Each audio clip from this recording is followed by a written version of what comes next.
नमस्कार जय जगन्नाथ। तो ये सकाल सकाल भाई ये जाते तो आम बस स्टाण छाड़िया जाइलु। तो ये 5टा बाजी देखो केते खरा है माने केते सकाळ हो गलानी। तो ये सकाळ आसिक आमर ब्रेकफास्ट आज थिला सेव गांठी और काजू बिस्कुट। आज दिन बेला खाइबार थिला पखाळ, बैगण टमाटो भजा, आलू कलरा चिप्स, आलू पोटल भजा, आलू चप। तो ये खरा दिन डेली पखाळ ही चलती। तो एत खरा हो तो गरम जमा भी खाइबा इच्छा होनी। तो से पखाळ चलती। तो ये आम पार्क रू आसिक संध्या बेले गेलु पाखक जाओ बाहर। तो गेलु केवल देखी नी तो से जाइलु बुली।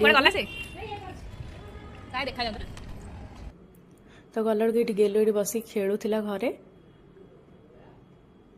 आठ गेलु सहित टे खेलाखेली करके आम जाइलु टे स्टाडियम चिकेन पकड़ा आने को। तो ये चिकेन पकड़ा हो तो आम पार्सल नहीं जाइलु घर को। यहाँ खाई सारा आम राति अंडा भुजी आने को बाहर को जाइलु।